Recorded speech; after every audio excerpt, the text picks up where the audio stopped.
Okay, hello everyone.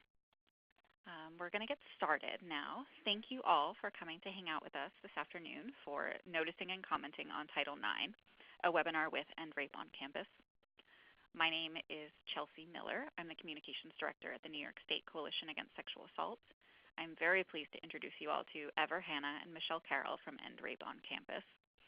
Hanna is Campus Policy Manager at EROC with experience in law, social work, and education. And Michelle Carroll is Associate Director of External Programming at EROC. Previously, in an earlier role, Michelle was the Campus Projects Director at NISCASA and managed the New York State Campus Consent Consortium, so many of you will know Michelle already. Oh, great, people are coming in. Welcome. As for our plan today, Ever and Michelle will talk for about 55 minutes, then we'll have about 30 minutes for Q&A. Nastia Gordolova, who's the Technical Assistance Coordinator at the New York City Alliance Against Sexual Assault, will also be joining us during the Q&A and will be able to answer any questions. If you have questions about the chat or any technical questions, please feel free to message me in the group chat or by email at cmiller@niscasa.org. Oh, thank you, Lynn. I'll try to speak up more. If you have questions for the Q&A session, please feel free to message Michelle directly via the chat. So Michelle Carroll will be filtering questions and will be, collecting those for us. Okay. Michelle and Ever, are you ready to get started? Yeah, absolutely. Great. Ever, do you want to take it off, or should I introduce us? Why don't you? You're so good at it. Why don't you do it? All right. Well, hi, everyone. It's great to address New York again. Unfortunately, from D.C. and not Albany. If you tuned in a little early, you probably heard me reminiscing about my love of upstate New York apple cider donuts, so feel free to send a crate of those to EROC's office. I will be super appreciative. Anyway, I also hi, Lynn. Jump in and say that this is Ever. I just want to jump in and say I'm originally from upstate New York. I grew up in Queensbury, New York, about an hour north of Albany in the Southern Adirondacks, and I also will eat those cider donuts. So feel free to attention Ever Hanna as well. Yeah, 2 crates of cider donuts would be appreciated. Anyway, so as Chelsea said, we today are going to be talking about the new Title IX regulations. I'm sure everyone has thought about them a little bit, shed some tears, but still might be in a state of just absolute confusion. So we're hoping that our conversation today will illuminate the regs a little bit, but also how the regs will affect your work in New York. So my name is Michelle Carroll. I'm joined by Ever. This is our information. Feel free to email us or follow us on Twitter. Ever has a great Twitter presence, and I'm still working on mine. So today, we're going to go over the new Title IX regulations. We'll talk about some major changes, any red flags. We're going to talk about how the new regulations are going to affect students across the country. Then we're going to pivot and talk about how the new regulations are going to affect students in New York. And then finally, we're going to talk about comments and how to write the best comment and leverage our knowledge in such a way that it'll be impossible for the federal government to ignore us. So before we get started, just a reminder that this webinar is open to all attendees. However, we prioritize the voices of participants from marginalized and oppressed backgrounds and groups. Again, let us know if you need anything to fully participate in this webinar. You can message Chelsea, who's the chairperson, if you're having tech issues or can't hear, or any other questions related to your participation. And again, just a reminder, you're an expert of your own experience, whether that's as an administrator at a university, a rape crisis center advocate, or a student. So let's jump into the Title IX regs. Ever, you want to take it off?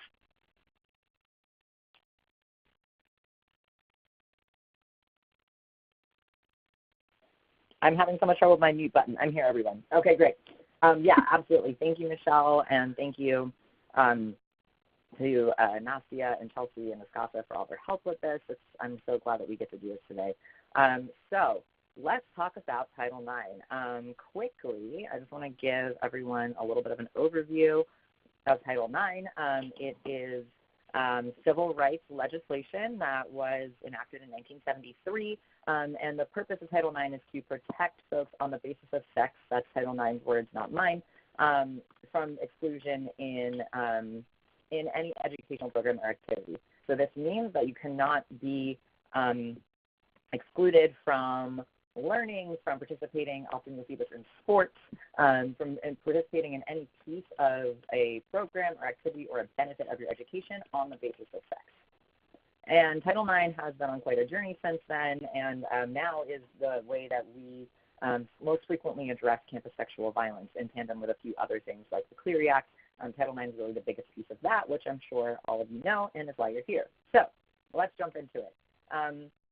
The new Title IX regulations came down a couple of weeks ago now, and the comment period opened about a week and a half ago, and we'll talk lots more about comments later. But at first I wanted to address some of the things that the new Title IX regulations are tinkering with, are changing, that are kind of on our radar as the most harmful and the most immediate things that we want to address. So you can see them on the slide here. A couple of highlights. The first thing, a new definition of sexual harassment. So there's a couple of different places that we get definitions of different kinds of sexual misconduct in the law that apply to campus sexual violence. One of them is the Clery Act definition. Included under Clery is rape, is penetrative sex typically. And then there's also like workplace harassment kind of language that you might see here referred to as quid pro quo, meaning asking for a favor in hoping to get something from that. So it's sort of like this exchange, like if you do this for me, I'll do this for you. Also super illegal. That still stands.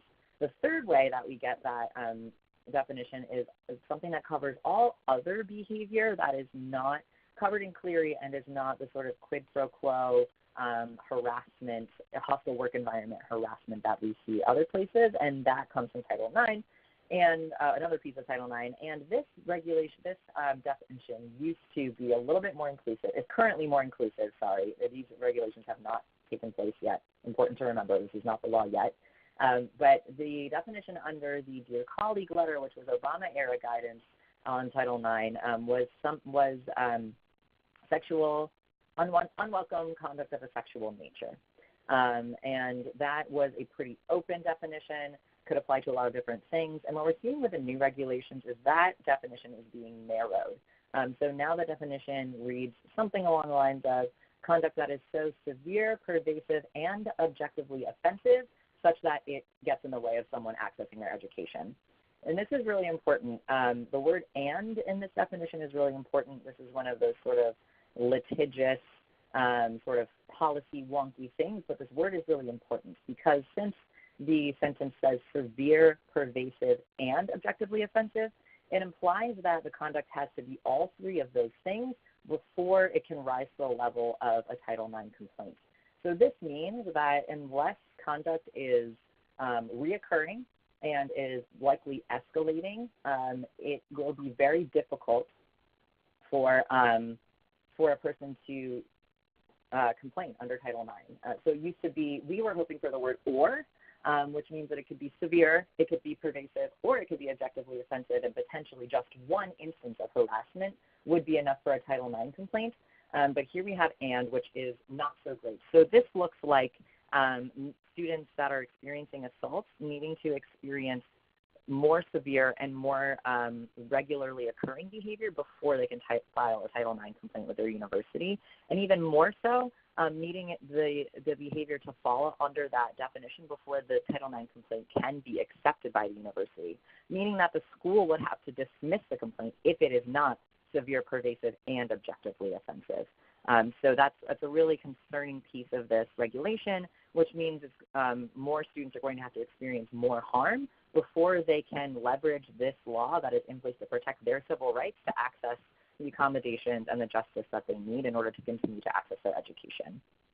Moving on, So the next one, another way that these regulations are limiting what the university and colleges are responsible for and the kinds of complaints they can hear, there's an off-campus exception to these new regulations. So currently under the guidance, if a student is at a college or university and some sort of sexual harassment happens to them, the school can hear about that and can do things to support that student no matter where that conduct occurred. In these new guidelines, we're seeing a restriction of where that conduct can occur. The language in the regulation says that it has to be in a program or activity of the university. That's a little fuzzy. What we understand about that so far is that if the student is participating in an event that's sponsored by the school, if they're participating in an organization that's recognized by the school, if they are in a building that's owned by the school, those things will all count as a program or activity. We know that fraternities and sororities will likely count for the program or activity if they are recognized by the school and if they receive funding from the school, or if a student is at an event that is sponsored by that sorority or fraternity that is receiving funding from the school. Those will probably count for Title IX. And when I say count, that means that a student who experiences harassment could file a Title IX complaint and their university would have to respond to it. However, this limits other places like bars that are on campus that students frequent but are not owned by the university or near campus, off-campus apartments that are not owned by the university. And we know that a large amount of students live off campus, upwards of 70 to 90%, depending on what statistics you see. So this really excludes a whole bunch of students and a whole bunch of areas where conduct can occur. One other thing I want to note on the off-campus piece is that I want to make sure when we're talking about off-campus investigations, we want to think about what students are typically off-campus. And we know that students who have disabilities and might not be able to access the housing needs that they have at their university live off campus. We know that students who can't afford on-campus housing might be living off campus. And we know that students who are queer and trans and gender nonconforming and might otherwise feel uncomfortable living in gender-segregated spaces on university and college campuses, if that's the case, might also seek to live off campus.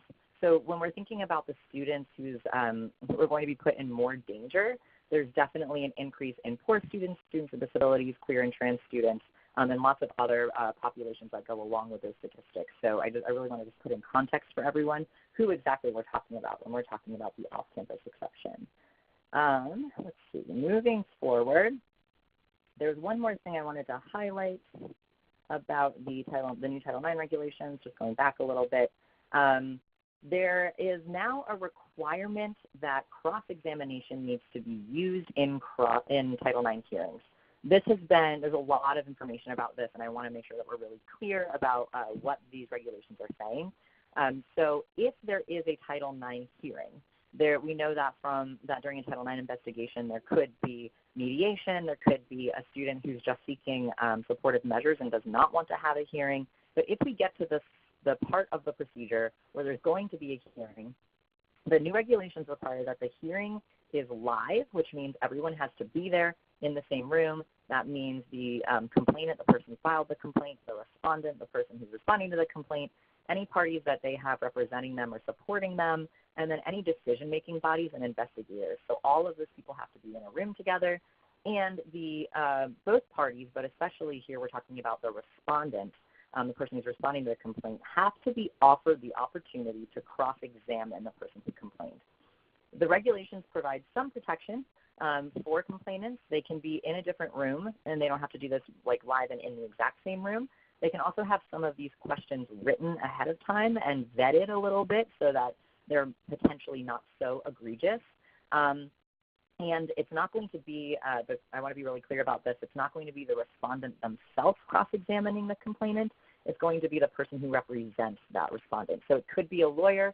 It could also be a parent, a professor, a friend. The Clery Act is pretty wide in who it will allow to represent respondents, so it could be a whole number of people, but it could look like a lawyer or a parent cross-examining the complainant, the person who filed the complaint. There's a couple other protections. They borrowed something from the criminal law called the Rape Shield Law, which means that supposedly A respondent will not be able to ask a complainant about past sexual behavior, about irrelevant sexual behavior, things that don't include whatever specific instance is being discussed in the hearing. So you're not going to be able to have a situation where a complainant is being asked about other relationships they've had, other kinds of sex they've had, other partners they've had. So that's some protection that's in place.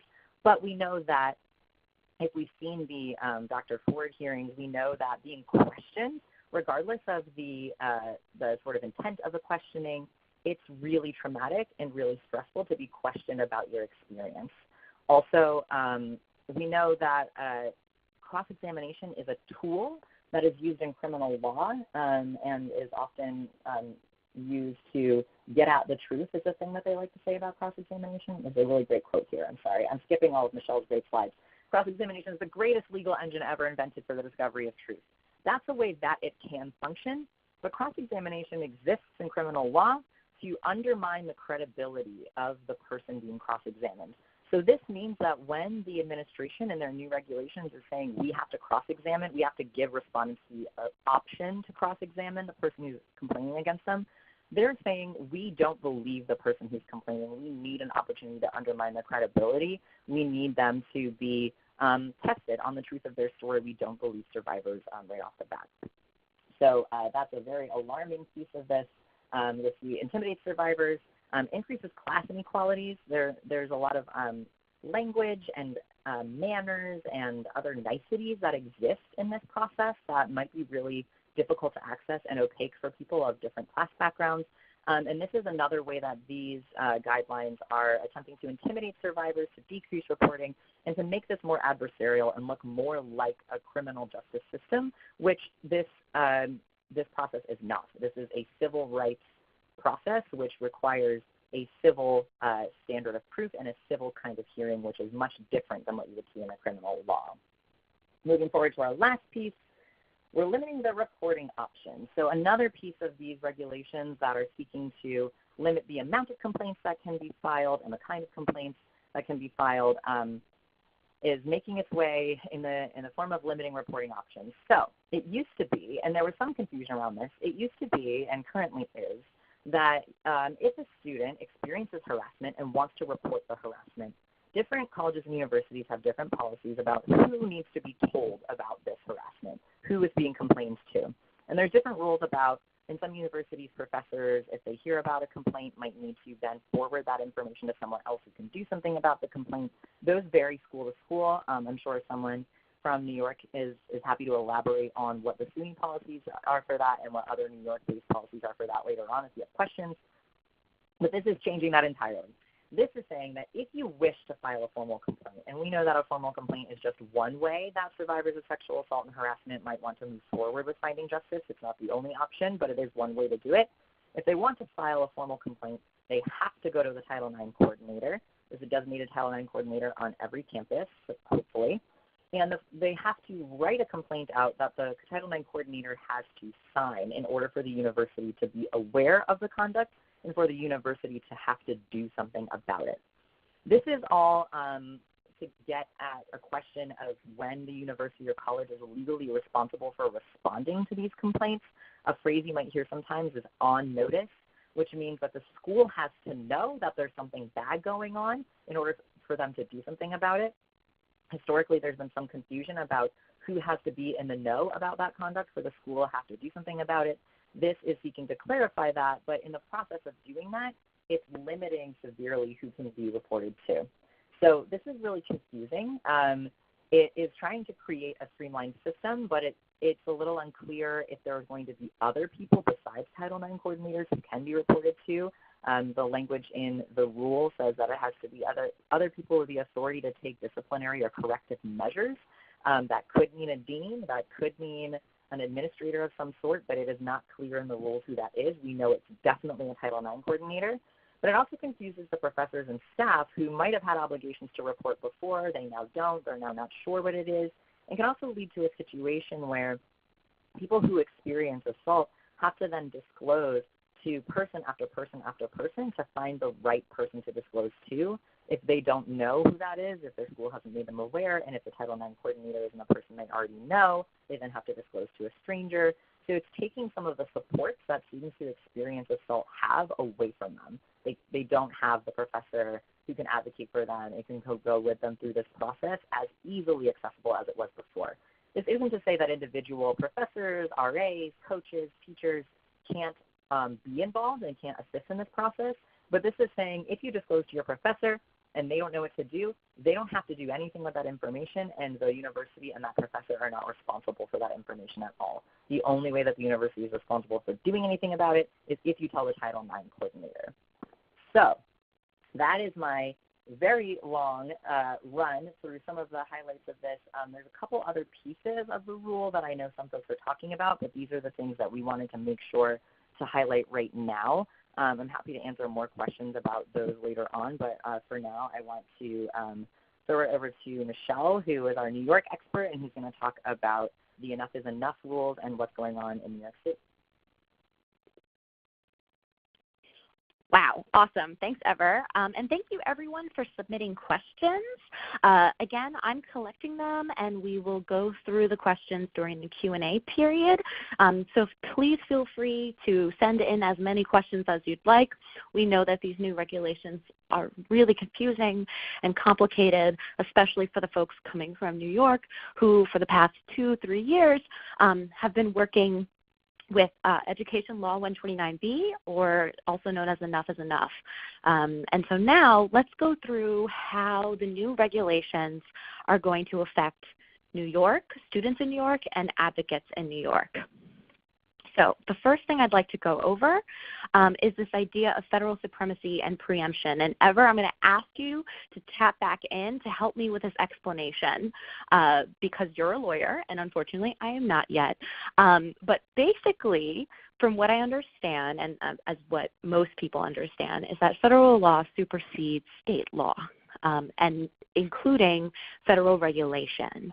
But Ever, you've been in conversations with some experts, and you believe that there might be a way around this? Yeah, sure. Sorry. So I threw it over to you, and then immediately I have to jump back in. I'm sorry.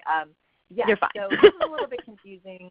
For those of you who are really interested in talking about federal supremacy, preemption, federalism, this is your time. It's time to shine. So basically, the federal government's laws are in some ways more important than state laws. There are certain laws that states have to follow no matter what.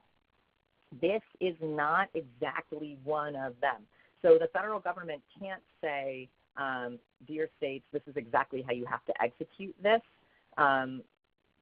at some times. It's complicated and confusing, but basically what's happening here is there's a lot of stuff in here, as you all know in New York State, that directly conflicts with what already exists in New York State law with Enough is Enough. So it's actually illegal for the federal government to put laws forward that are directly in conflict with the state laws and just say, deal with it. So that's called preemption when that happens, and there's a potential to try to fight back against that. But there's an interesting piece in this rule that a lot of lawyers, by the way, are talking about right now. If this does, in fact, preempt state law, if this does take it over, if this is in conflict, or if they made themselves a tiny legal loophole in the way that only lawyers can. So this is not what I'm about to explain to you isn't necessarily true. I wouldn't say this is the way it's going to go because even the experts are not entirely sure if this is what's going to happen, and part of the recurring theme you might hear about these regulations is that they're a little bit confusing. So this is the leading opinion on what is probably happening, but we don't know for sure, so don't take it to the bank with you. There's a little piece of language in these regulations that says that if the student who complains, if their complaint is required to be dismissed under Title IX, then there's nothing that stops colleges and universities from disciplining a student under any other code of conduct violation.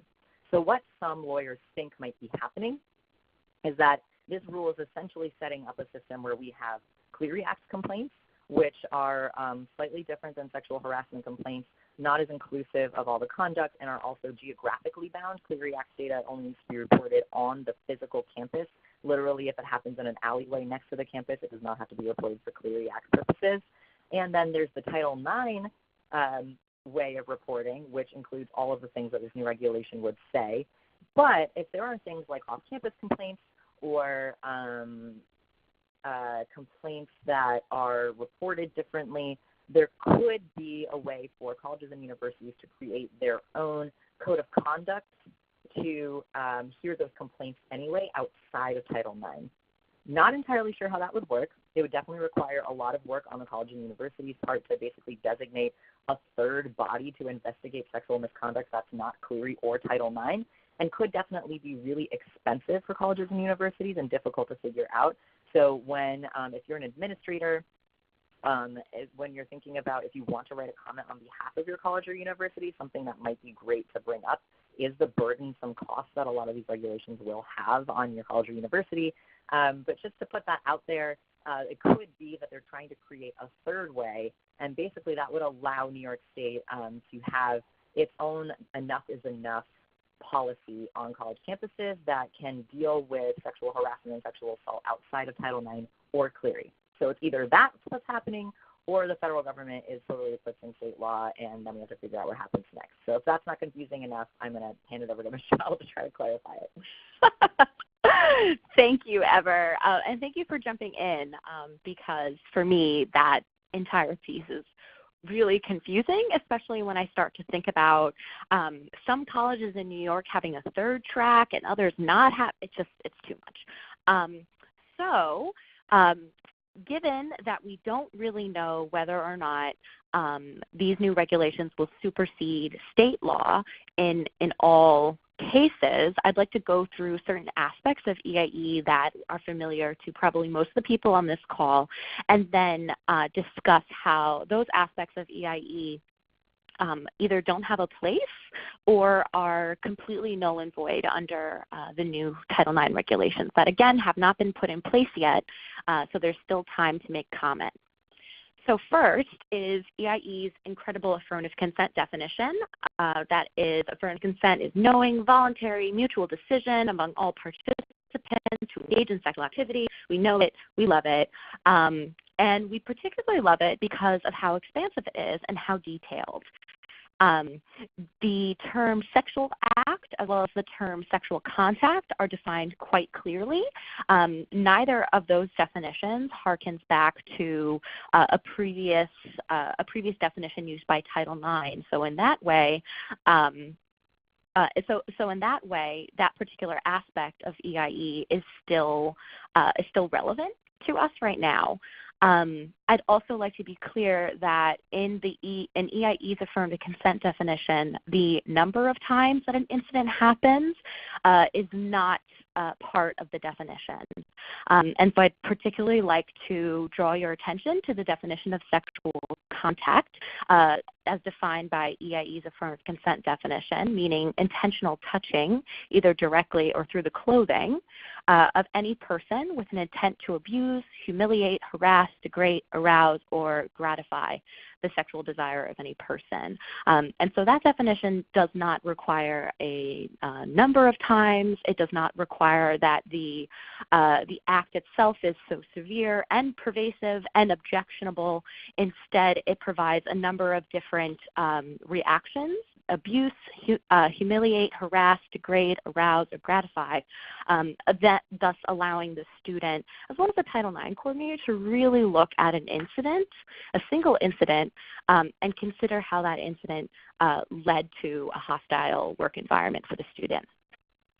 So, and we've already discussed the new sexual harassment definition, Ever went through it, but again reminding you that the new sexual harassment definition would create such a high burden for students. It will be on the student to track these many incidences of sexual harassment so that they can demonstrate that they are so severe and pervasive and objectively offensive and objectionable. The third piece about how these regulations will affect New York is, again, this idea of off-campus violence, something that I've always really liked about Education Law 129B is that very early on in the legislation, the state legislature made clear that the provisions of the entire article apply regardless of whether the violation occurs on campus, off campus, or while studying abroad.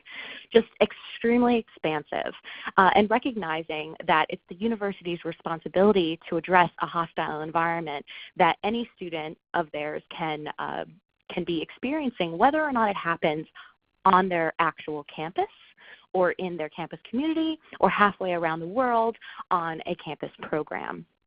And so that's just a completely different worldview than what we're seeing in these new regulations, that universities will have the option not to investigate off-campus violence because it is no longer part of their purview and part of their responsibility.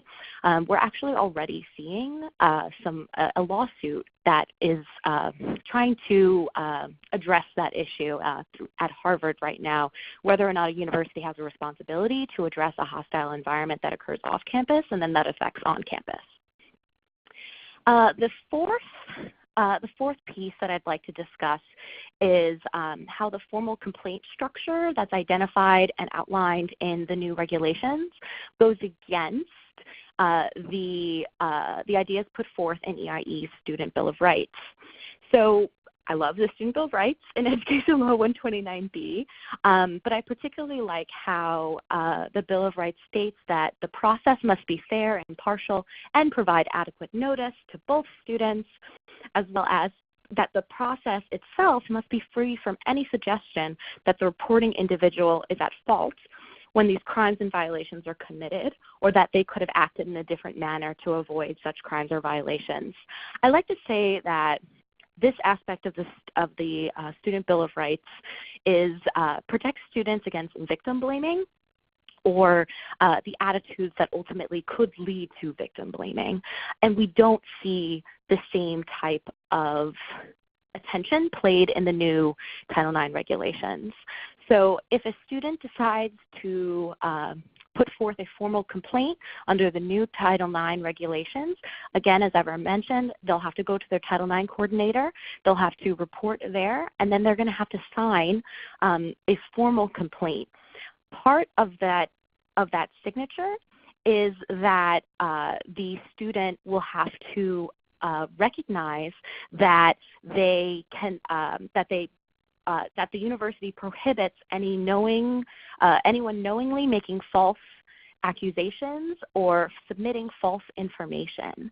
And the regs specifically mention this, quote, so as to emphasize to the recipients the serious commitment of the truth-seeking nature of the grievance process and to incentivize honest, candid participation in it. At no point in EIE is the assumption made that either the reporting individual or the respondent is lying. And at no point in EIE is it recommended that a student recognize that, if they're found to be providing information that is knowingly false, that there will be some serious conduct charges attached to it. And we know that when students are faced with that type of language, it serves as a deterrent to ultimately reporting and ultimately moving forward with the complaint, just due to general fear and anxiety and a misunderstanding of the process. And so this particular aspect of the new regs really goes against the spirit in which EIE is constructed, the spirit that it is a university's responsibility to address sexual violence at any point, and that the student coming forward to report should be believed at all points. That's not something that idea is not reiterated in the new regulations. Okay. Additional ways how the new regulations will affect New York. So the role of the advisor of choice, Ever mentioned that now with the new regulations, once they are passed, every institution will have to use a live hearing model and will have to use cross-examination during these hearings. As everyone in New York knows, something that Nastia and I have really encouraged over the last few years has been Rape Crisis Center advocates serving as advisors of choice in this process. We've felt that Rape Crisis Center advocates are one of the few professionals who have a deep understanding of trauma and a deep understanding of how sexual violence can work on a college campus. And so it's made a lot of sense to have Rape Crisis Center advocates serve in this role as advisor of choice. And we've encouraged universities to build these partnerships so that they can provide students, reporting students, with the option of using a trained advisor of choice through their local rape crisis program. But now, with these new regulations and the new mandate that we must use cross-examination, we are now asking Rape Crisis Center advocates, as well as all advisors of choice, to participate in cross-examination. And so that's a real change in the way that Rape Crisis Center advocates are going to be able to function on a college campus. They'll be expected to participate in cross and lead in those actions during the live hearing model. The second thing I'd like to draw everyone's attention to is this idea that the new regulations are considering that recipients, that is the university, may also find themselves at fault because of the experience that the respondent has had related to sex. And so I call it this idea of reverse sexism, that now it seems OCR is really interested in making sure that the recipient's treatment of the respondent is such a way that it cannot constitute discrimination under the basis of sex under Title IX. So an example of that that I think will be of the most interest to folks from New York is this idea that when recipients, universities are developing the trainings for their conduct boards and investigators, that the materials that they're using for the training will need to promote an impartial investigation and adjudication models and, quote, not rely on sex stereotypes so as to avoid training that would cause the grievance process to favor one side or the other, or ultimately bias any of the outcomes. And so this is something that I think folks in New York really need to consider is whether or not the materials that are being used could be considered to be discriminatory on the basis of sex under Title IX.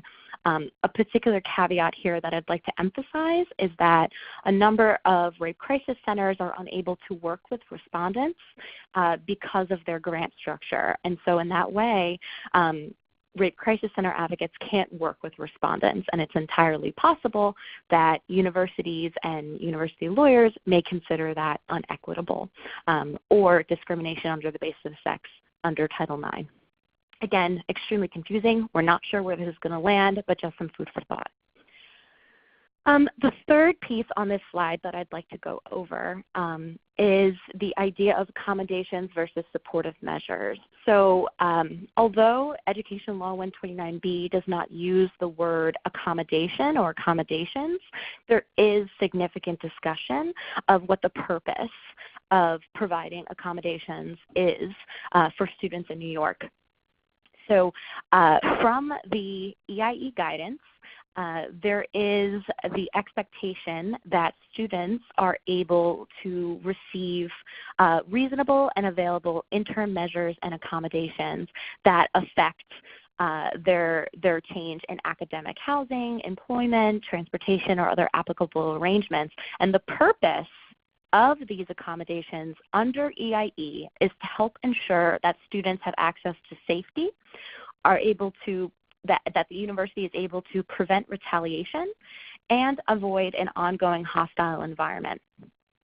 So the purpose that is outlined in EIE is this idea that accommodations are essential to stopping a hostile environment from continuing. That same idea, that same motivation is not present in the new regulations.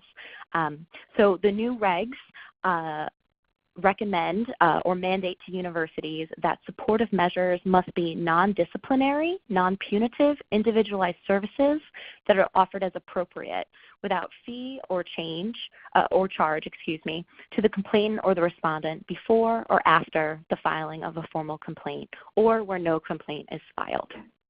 And so the idea that we're seeing in the new regulations around supportive measures is that the measures must not disrupt either student's education. And so something that we have used a lot in New York is moving students' classes, is temporary suspensions.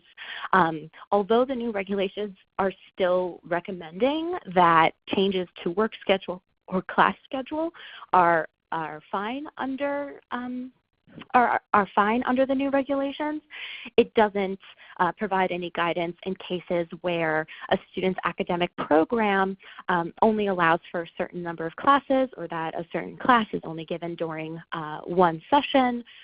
There is no expectation that the reporting student be given access to that class or that opportunity.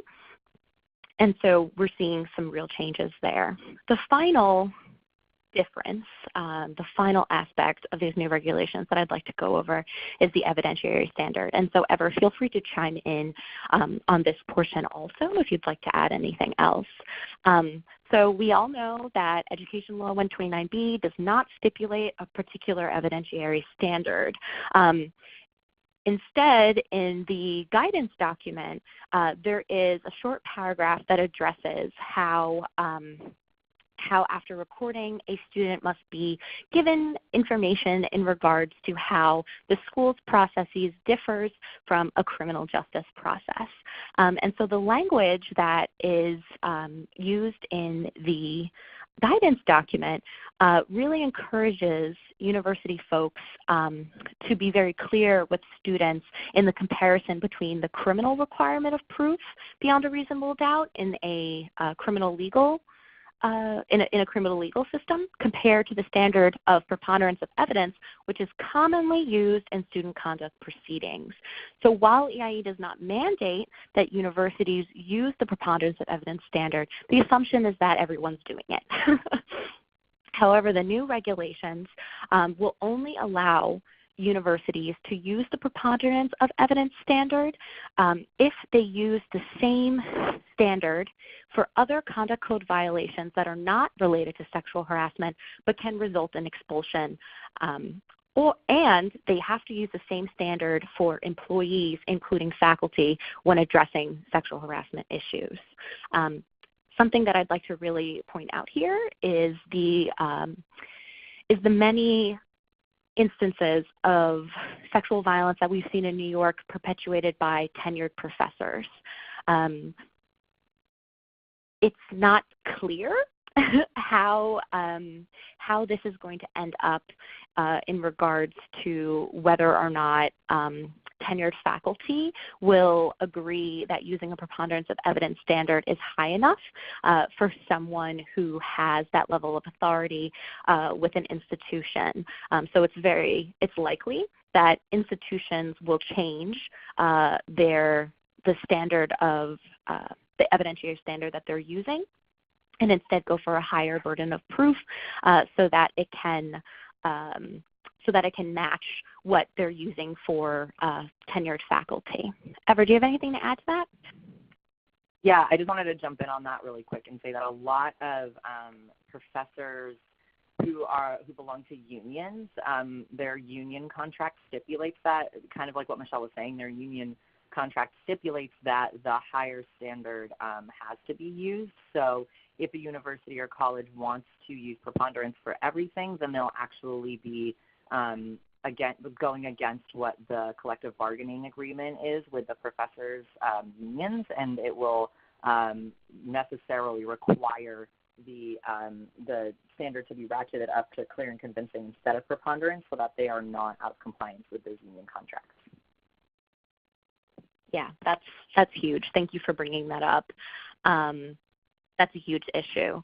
Additionally, something that I know New Yorkers are really, really into is the combing through of their conduct codes to make sure that aspects of the code are up to date, but also in compliance with Education Law 129B. This is another round of edits that will have to happen to make sure that the proper evidentiary standard is consistent throughout the code. So I think of the many conversations that I've had with Title IX coordinators from community colleges and just the incredible amount of work it took for them to get their codes up to date in regards to EIE's mandates. And so this is another way that they'll have to do that. Okay, so there are a number of advocates on the call, and I just really wanted to speak directly to y'all about how these regulations don't capture the incredible expertise that advocates bring to the table. We know that in previous OCR guidelines in the 2011 and the 2014 Dear Colleague letter, there's recommendations that universities look to community organizations for support in meeting their Title IX responsibilities. And that's something, again, that was copied into EIE, and that has been the way that advocates have really bolstered these incredible collaborative relationships with community organizations. And so I just want to, again, remind advocates that they offer free expertise to universities, and as these changes are happening, as we are going through the notes and comment period and deciding where we're going to land on a number of these issues, it is advocates who are really going to be able to explain how these regulations are going to affect the individual experiences of students reporting, and how, as they move through the process, what this process is going to feel like to a student, especially a student who is reporting sexual violence. Additionally, advocates are like the folks that bring SART, sexual assault response teams, and college consortiums to their local colleges. And these relationships and these collaborative groups are really necessary to making sure that a student is able to navigate the many systems that are available to a victim of violence on campus and off campus. Without these groups, it's very easy for students to fall into the many gaps in our system, whether that is not being able to access a forensic rape examination because of a lack of transportation, or that the local pro bono legal clinic has no relationship with the college students and thus doesn't provide any support to them. We want to make sure that, again, advocates are able to bring colleges to the table to mitigate these gaps, even when these regulations become enacted and we see the process changing. It's these SARTs and college consortiums that are on the ground making sure that students have access to the systems that they'd like to have access to.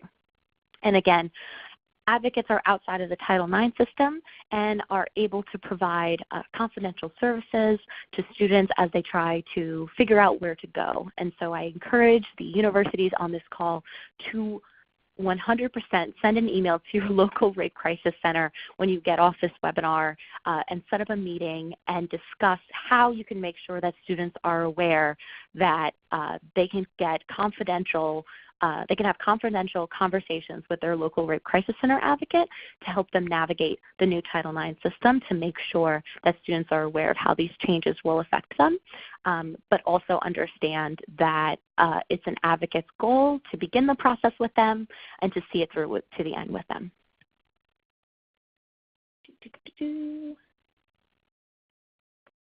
Here we go.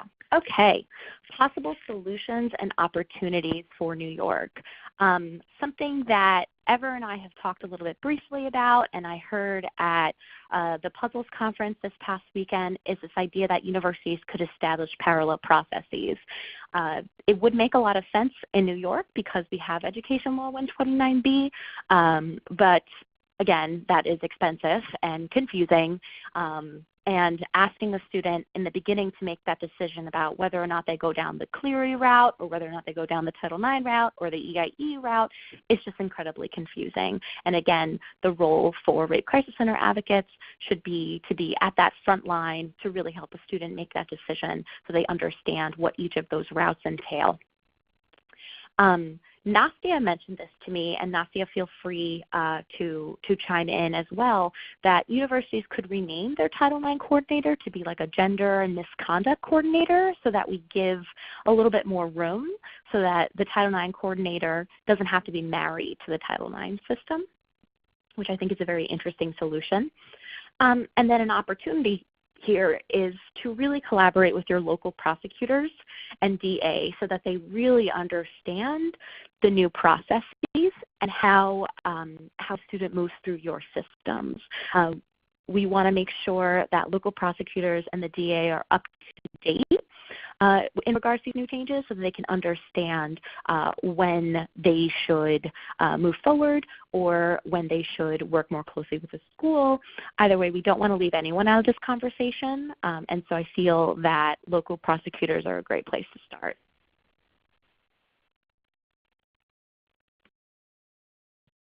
Major concerns. The cost. Ever already mentioned it, and I'm going to reiterate it. There are going to be a number of really substantial costs that universities will be facing. With the live hearing model, now universities will have to hire and train 2 investigators as well as a whole conduct board. Just to give some examples of what costs associated could be with this, in addition to the salary, of course, to hiring a new person as well as their medical benefits, you also need to provide them with training. And so if you look to the professionals in this movement like Atixa, you're looking at between $4,000 and $12,000 to train a single Title IX investigator. Additionally, student confusion and mistrust. Ever talked about it a number of times, and I've referenced it, but we know that 50% of students report feeling institutional betrayal after a report. We know that students typically report to a friend or family member first before even going to a school. And with these new regulations, we anticipate seeing an increase in chilled reporting. Something that I even still talk about, even after leaving New York, is how SUNY Albany saw a huge increase in the number of reports that they received after implementing Education Law 129B, and how that increase in reporting doesn't show an increase in violence. Instead, it shows an increase in student trust, an increase in students' trust in an institution that something will be done. These regulations are not going to build on that trust, unfortunately, and that is really disappointing given the fact that so many of New York's universities have really made headway in working with students and encouraging students to come forward. And so it's just really disheartening to hear that. Less reports and a chill in reporting, I already talked about that. So now what? Now we are looking at the notice and comment period. Ever, do you want to jump in and talk about notice and comment with me? I sure do. Great. Okay. Notice and comment. I want to try to get through this somewhat quickly because I want to make sure we have time for the really amazing questions that are coming through. So notice and comment, just to give you a quick rundown, is a government process through which, so basically the way I like to explain this, let's back up one step. The way I like to explain this is if Congress had to write and sort of approve every single law that needed to happen, the Congress would get even less done than they already get done.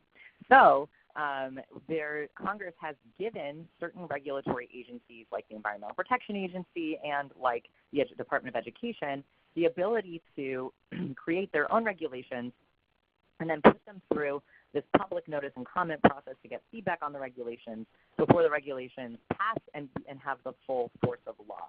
So I want to be clear that these regulations are not the law yet, but once the notice and comment period is over, some form of these regulations will be the new law. They will actually replace what is currently written. If you go look at the federal titles and you read Title IX, the language will be changed based on what is proposed in these regulations.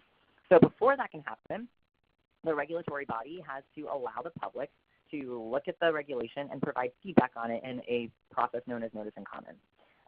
The notice and comment period for this particular rule is 60 days. It will end on January 28th. It already started. And I want to just stress the importance of notice and comment. It's administrative law. It's a little bit tedious. It's a little bit policy heavy, but it's so important because what happens when you write a comment is that the Department of Education has to look at it. And they kind of take all the comments when the comment period closes. They take all the comments and they put them in two buckets. They are substantive and non-substantive. We don't have a ton of information about exactly what makes a comment substantive and what makes a comment not substantive, but we have some insights. We want our comments to be substantive because non-substantive comments the department does not have to respond to, but they do have to take in the feedback in substantive comments and respond to it in some way. So substantive comments will typically have really targeted analysis of parts of the rule. They will provide statistics and information to supplement those observations, particularly when the statistics and information that you're providing has not already been provided. They kind of talk in the rule about what they've already used to make these decisions. So when you can point them to a study or some information that they haven't already seen, that usually holds a lot of weight. And also your comment should include alternatives or other ideas or other things that they should think about, follow-up questions. Some of the questions that you all have asked in the questions tab that I can't wait to get to are things that I don't have a ton of clarity on, and I think a lot of people don't because these rules are pretty vague. So being able to ask particular questions and ask for clarity are all things that might make your comment more substantive and more likely to be responded to. And when they respond to them, they might respond in like a statement addressing some of them. They might, we're hoping, rewrite parts of the rule. If they have to rewrite large parts of the rule, they might again release them for a notice and comment period before they can take the full force of law. So the timeline on when this law will be in place is a little bit fuzzy. It could be 6 months. It could be 18 months. It's really not clear at this point. It depends on how the comment period goes. We're not expecting, and I'm really glad this is on here, we're not expecting that the entire regulation is going to be overturned or repealed, but we know that because the Department of Education has to listen to what you say, they will at least be, some of these things that are problematic will be brought to their attention, and it could change specific parts of the rule. And also, in a forward-looking way, we are looking at tracking the comments, making sure that we're seeing what people are saying, so that if the department ends up not responding to something that we know came up a lot, we can say, hey, Congress, do you see how the Department of Education didn't respond to these? That's illegal, and Congress can actually strike down parts of those regulations that didn't respond to public input correctly. So our comments are super important. They are something you should really, if you're interested in having a voice in this process and feel like you have the capacity yourself or with an organization, a student group, colleagues to write a comment, I would highly recommend it. And we have built a tool for you to do it. It is here. If you go to handsoff9.org, this is our collaborative website for writing comments that we worked on really closely with Know Your Nine, who's another sexual violence organization that we work really closely with at EROC. And you can go to handsoff9.org. You can go to this handy little submit a comment part that is circled on your screen. And you'll find there a lot of different resources for writing and submitting your comment. So the actual place where you submit your comment will look like this. But on that website, you will see a video that explains how to write a comment. You'll see a toolkit that explains some of the stuff we went over about Title IX, some of our biggest concerns about the rule. And you'll see a data guide that has some of those numbers and policy studies and things that can go into your comment to make your comment more substantive and have more information that you might need. One last thing about our comment tool. There's sort of a draft comment there. A lot of organizations in the past have used draft comments. We've learned that when 1,000 people submit a comment that's a form letter, departments will typically group them all together and say, well, that's one comment.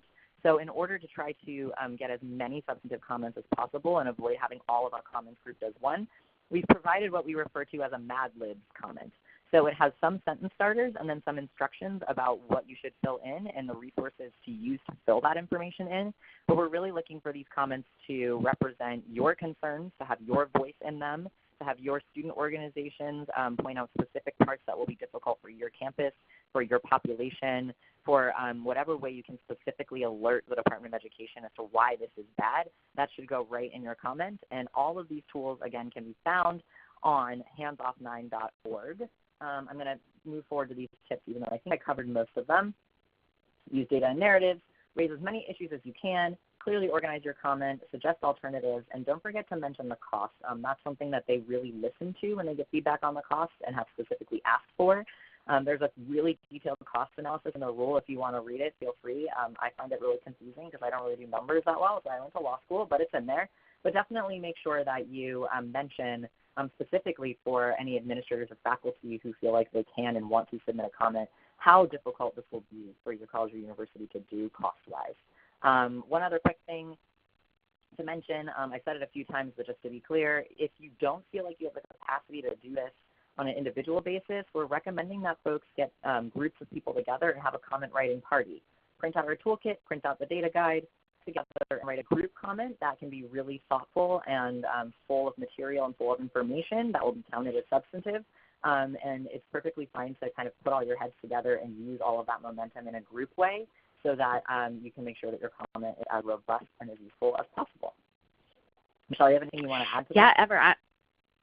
I'm just going to chime in and say that one of our colleagues, their mom, is actually hosting their entire local soup club to write a comment. So don't just think that group comments can only be written by student organizations. No, not at all. Feel free to get together with your colleagues to write a comment. NASPA has created a number of policy documents that outline how campus advocates as well as campus administrators have the necessary expertise to illuminate what a lot of these laws means for students, especially because the folks that wrote these laws probably haven't been on a college campus since they were in college themselves. And so it's really the folks that are doing this work on the ground who have the expertise necessary to really explain to the government what these rules will mean. And so I really encourage the folks here that work in the Title IX offices, that work in university sexual violence prevention offices to leverage your information and write some comments. But now let's go into the question and answer session because, oh my goodness, we've gotten so many. Yeah. Nastia, are you able to chime in?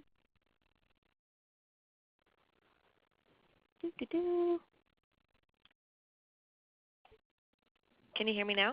Hey, Chelsea. Yes. Is Nastia? Yes, hi. Woohoo! Hi, thank you. Hi, folks. Awesome, great. I'm so glad.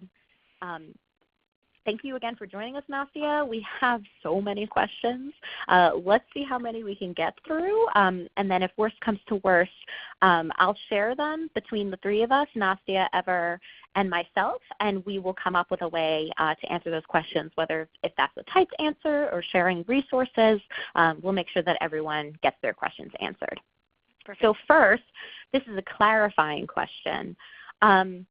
Is OCR no longer recognizing that a potentially hostile environment off campus from an off-campus incident could affect on campus? Sure. I'll take that one. Kind of. The question was, if something happens off campus and then contributes to a hostile environment on campus, what happens? I think that this rule would say if there's sexual harassment or assault that happens off campus, and then you're on campus and you have to see the person who perpetrated that violence against you, for example, that would not count. What happens on campus would have to be severe, pervasive, and objectively offensive enough that it gets in the way of your education, which usually means you can't go to class, you can't finish assignments, you can't participate, and you have to be able to prove that for a Title IX complaint. So potentially, in a really horrific scenario, if something is happening off campus and it gets carried on campus and you're getting assaulted or getting harassed on campus, or if you can prove that just your perpetrator's presence in your class is enough to meet that severe, pervasive, or objectively offensive burden, you may be able to file a Title IX complaint, but my understanding of this rule is that that would make that very difficult. Anyone else can feel free to jump in with their analysis of that, but that's where I land. Yeah, no, I think, Ever, you kind of hit the nail on the head that my read of the regulations is that they're fundamentally misunderstanding the purpose of the statute, right? Like they're creating this adversarial process and focusing on that aspect rather than protecting access to education. One thing that I would underline that I know a lot of folks have been kind of a little bit confused by is that this severe and pervasive and objectively offensive to deny access to education, which they've kind of taken from a previous court case. That is for sexual harassment, and then they put the Cleary crimes back in, which weren't in the leaked regs. So I would encourage folks to kind of think about those as avenues as well. What this, again, is this is doing is, again, kind of creating inequity in processes, and then do you have to wait for sexual harassment to come so bad that it becomes a Cleary crime in a different definition for it to be on campus in order to report through Title IX? Probably. But that is one thing that I want to underline because I know a lot of students see sexual harassment as an umbrella term, whereas actually in these regs it is kind of specific, and then you have the Cleary crimes in addition to that don't have to reach the severe and pervasive and objectively offensive to deny access to education standard. Yeah. We're asking students, or these regs are asking students to really have a thorough understanding of these different pieces of legislation, and that's just a completely unfair burden. I'm sure we can all agree on that. Okay, now I want to switch to some questions around cross-examination.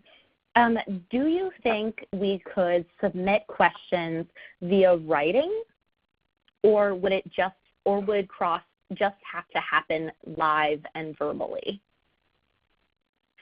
Yeah, the way that the regulations read to me is that there could be the potential to submit written questions to have them sort of vetted by the hearing board, by the people who are making the decision in the hearing, but that those questions will have to be asked live and in person in order to fulfill the respondent's right to cross-examine.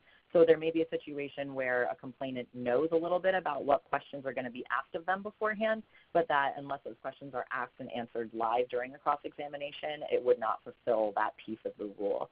I do want to highlight really quickly that the rule says that you have to give respondents an option to cross-examine, so potentially if there's a respondent who does not want to, they wouldn't have to, and also complainants have that right as well. So if a respondent is cross-examining a complainant, the complainant gets to cross-examine them. It doesn't do a whole lot to make us any better, but I just want to make sure that that's out there for people's information. And regarding cross, kind of one additional concern is the fact that if a statement or an individual does not agree to submit to cross, the information that they are providing cannot be used in the determining of responsibility. So if we think about, for example, somebody who might be a witness, so they don't have any let's say, vested interest beyond an altruistic one to kind of submit themselves to this challenging process in the middle of their academic semester, their very valuable information will have to be excluded from the finding of responsibility. Yeah, that's a really important point. Thanks for bringing that up. Yes. And a follow-up question here. Does either advisor of choice for either the complainant or the respondent have the ability to object during live questions? For example, if a question is victim blaming, or if an advisor of choice has chosen to grandstand and ask questions in a way that are harmful, do advisors of choice have the ability to object? Well, that is sort of unclear. There is this idea that perhaps the questions will be vetted or sort of monitored by whoever is sitting as the finder of fact, so whatever person or panel is sitting to listen to these hearings and decide responsibility. So that there may be a situation where if, for example, a line of questioning gets into that protected rape shield area where you're starting to ask about a complainant's previous sexual history or partners or something like that, there's the idea, I think, is that someone on the finder of fact body could say you can't ask about that. But to my knowledge, that's not really provided for. Objection is not provided for in here, and it's unclear to me if you would be able to use the way that you were questioned as part of an appeal should the hearing come out a way that you did not want it to. That's all I have on that. Nastia, you have something else? No, I think that's one of the main concerns is that they've kind of put in these mini courtroom-esque allowances without the protections of a criminal courtroom and without the training required for that as well. So if we are asking professors to cross-examine, are they going to have to go through additional training to understand how to cross-examine or rape crisis advocates or maybe an angry parent who thinks their child was wrongfully accused? So a lot of that is essentially them kind of opening the floodgates without providing any guidelines or restrictions on that. Yeah. Yep. No, absolutely. I think that's an excellent way of addressing that. Something that didn't come up during our conversation today, but I do want to draw attention to, is that OCR has put several times throughout the regulations this idea that cross can cover previous sexual experiences if the suggestion is made that the assailant is another person. I'm calling this the Kavanaugh defense, trademarked, okay? This is what I want to be known for. No, I'm just kidding. But it does eerily mirror what we saw live nationally, this idea that one can make the suggestion that the assault was perpetrated by another person, and that has to be part of the record and the hearing itself. And that's a way that really overreaching advisors of choice would be able, I would say, to really intimidate and harass a reporting student through that line of questioning. No, that's a great point, Michelle, because there's also an additional exception to the rape shield laws, which is that you could use a conversation on past sexual history to quote-unquote prove consent. What that means and what that looks like is very unclear, particularly in New York State with the uniform definition of affirmative consent. So the kind of the thing that obviously evokes is that saying something like, well, didn't you say yes before? Couldn't the person have assumed that it was a yes on this incident as well? Of course, as we know, that is not how consent works, but there's really no other way to interpret that exception. So that's another kind of dangerous provision that they've included. Yeah, and that goes directly against what's in our affirmative consent definition, that consent has to be established before every sexual contact or sexual activity. So that's another way that this is all going to be very confusing. We have more questions, of course. So something that was also brought up related to cross, in the regs there's a whole section on making sure that the advisor of choice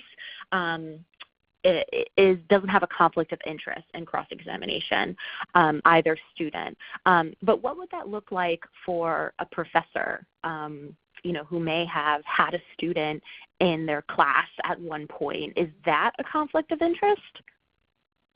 Again, this is you're going to hear this a lot.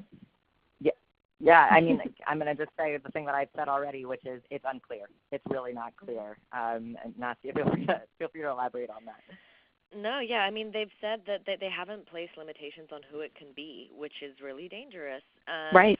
So again, this is a place in which we're hoping that schools have the best of intentions, and we're really relying on the institutions that will be recognizing these issues and will be taking them into account, which essentially kind of means throwing the students across the country at schools where maybe they don't have the training or the resources for best intentions under the bus.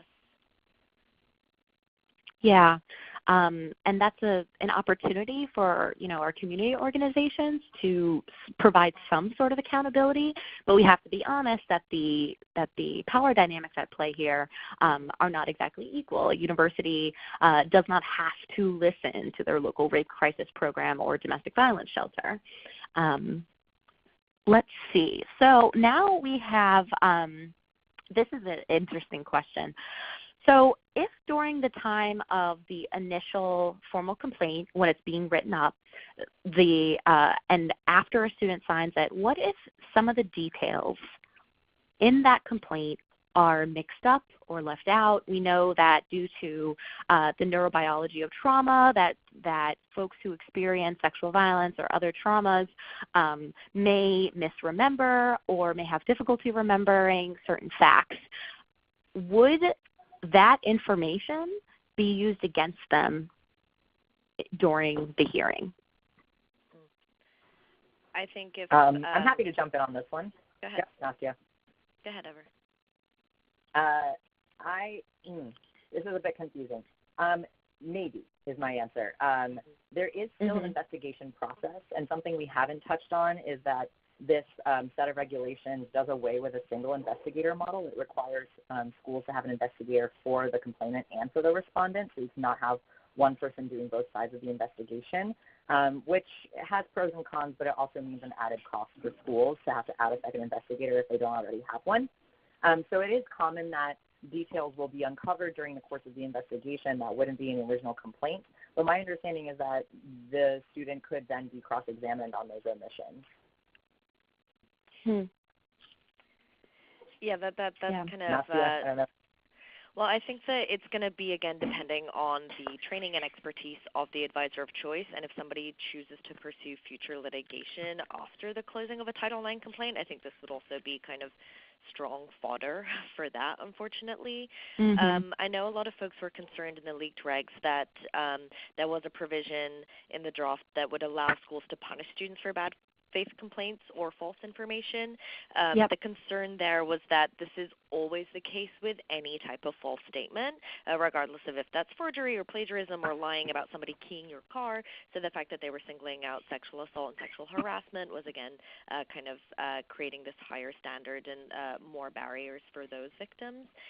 That is not there anymore. However, the grievance procedure kind of must prohibit false statements and submit that to students in writing, kind of going back to that chilling of reporting that Michelle and Ever talked about. So I think that depending on how that language is phrased, there's definitely going to be the opening up of opportunities for civil litigation and for potentially a cross-examination against the complaining student. Yeah, I think you're definitely right, Nastya, that this type of issue could open up a really hostile cross-examination experience for the student, one that would, again, intimidate students from participating in the process. This one's kind of for you, Nastya. Can you talk more about how renaming the Title IX coordinator would be beneficial, and then whether or not they would be able to oversee Title IX complaints as well as other sexual misconduct complaints, especially if we're going down this parallel process world? Sure.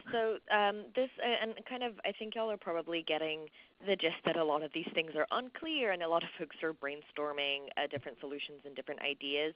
This came from a kind of focus group and brainstorming session with some lawyers across the East Coast, where we were thinking about kind of what does it look like for these potential parallel processes. And although that is potentially, as kind of Michelle and Ever pointed out, an opportunity for folks to have some recourse if it's not allowed through a Title IX grievance procedure, that's still definitely not the best case scenario.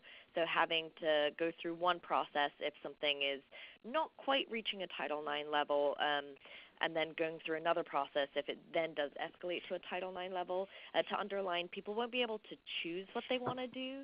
The regulations have put in provisions that say that a school must dismiss a complaint under Title IX if it does not reach the new definitions and standards. So one idea that came out of kind of this focus group conversation was, in order to decrease confusion so that students aren't going to 3 or 4 different offices, because let's say that sexual harassment is also got some sort of racial element to it. Does that mean that you're going to one coordinator for pursuing this harassment complaint complaint through kind of the diversity and inclusion office because it had a racial element. Then you're going to another gender misconduct coordinator because it's not quite Title IX level, but it is of a sexual nature. And then let's say it does unfortunately escalate and does become severe and pervasive and objectively offensive to deny you access to education. Now you can chat to the Title IX coordinator. So one idea to kind of prevent this confusion and inequity was to have the Title IX coordinator have kind of a broader mantle where they could do both Title IX complaints and other gender misconduct complaints. Now, there are provisions in the regulations as to kind of the fact that schools must have a designated T9 coordinator, so it's unclear if this would be entirely permissible. It's just kind of an idea that folks had so that students aren't traversing around campus to even make a complaint, but that there could potentially be this opportunity for the same person to have information about the best process to undergo at any given point in time. And yes, this is that I certainly just want makes to a jump lot in of and say sense. that the regulations do require there to be a named Title IX coordinator at the school, so it would be interesting to see if they'd have to have two people to do that job, or if the person would be a Title IX coordinator in name and also do this parallel process, or have two titles, or how that would work out. So this is a brilliant idea, and I think it might actually have to be a reality. I'm curious to know if that would put a school out of compliance with Title IX if they didn't have a named Title IX coordinator on their payroll. Yeah, so that was an idea that it would be kind of like an office of sexual misconduct under which you have a Title IX coordinator and then somebody else, so that you could kind of have that information all in the same place, and then you're still being compliant by having that kind of one title somewhere. As we know already, Title IX coordinators often wear many different hats. And for folks who think that this sounds very confusing and costly and burdensome, you're absolutely correct, and that is a great thing to bring up in a comment. This is creating huge issues of equity. This can be really costly for schools, and something that folks have heard me present on this before might recognize, but although there are a lot of really kind of offensive and upsetting elements in these regulations, one of the strongest ways to submit the comments, as Michelle and Ever were outlining, are kind of with these, statistics, studies, and case precedents. So saying something about the costs and saying the fact that this would be confusing to schools as a reason for something that you find objectionable is going to be a really strong approach, and I think this is one that in particular might land well. Good point, Nastia. So I have another question about parallel processes. So let's say a student survivor wants to move forward with something, with some sort of investigation, some sort of process. They first go to the Title IX coordinator, and the incident that they are reporting on doesn't rise to the new sexual harassment definition of being so severe and pervasive and objectively offensive that it's immediately dismissed. Would the survivor then be able to choose to go down another route? And would making that choice to do that without the input of the respondent be an equity issue? And would moving down another path, if finding the Title IX route is not available to that student, would moving down another path be a violation of the respondent's rights under Title IX? Great question. I know. It's a hard question.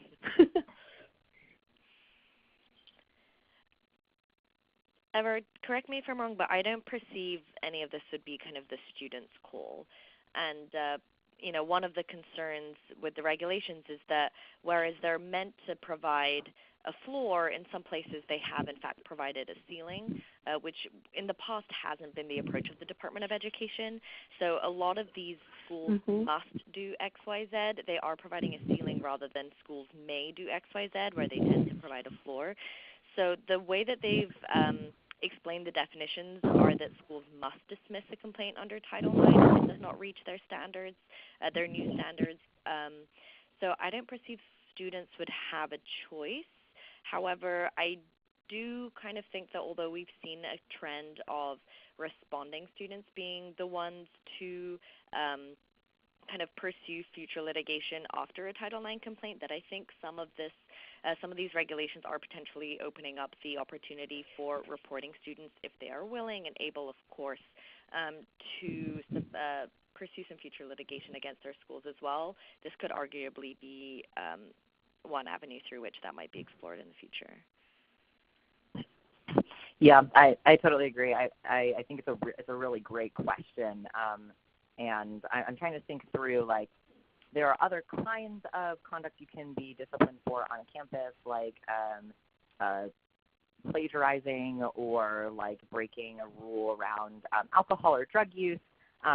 So those students who are accused of those things might not have a legal mechanism for trying to get back at the school for having been disciplined under those things. So if it looks more like that, that may be the case, that it actually wouldn't harm the respondents' rights at all. But I totally couldn't have said it better, Nastia, that I think this opens up a whole floodgate to potential kinds of litigation on both the respondents and the complainant's behalf. And again, is not totally clear on what would happen if this were to be the new reality. Right. Right. Great. I think, so now I just have some like miscellaneous questions. Some folks asked about resources that y'all may recommend in regards to following lawsuits, emerging case law, and tracking what ends up happening with these regs. I definitely want to encourage everyone to make sure that they are on EROC's listserv, our Action Alert listserv, as well as Nastia's email list, because Nastia has been sending out some incredible New York-focused materials in regards to these new regulations. But do either of you have any other recommendations for places to get information? Yeah, I saw someone suggested using Atixa. They're really great. You can just Google them, and they've got newsletters and all sorts of resources. Someone did ask specifically beyond Google Alerts, but I cannot stress enough how much information I learned from Google Alerts. They're not always fun to get in your inbox, but I have Google Alerts set for Betsy DeVos and sexual assault, campus sexual harassment, and rape on campus. And if you have the time to sort of like look through those when they come in, there tends to be really great information in there. And I also subscribe to Politico's Education Daily Digest. If you go to Politico's website and go to their morning education is what it's called, they also will send an email every morning around 10 a.m. that has sort of a roundup of what's happening in education, and that will frequently include Title IX stuff. And then I also can't say enough about just like Twitter.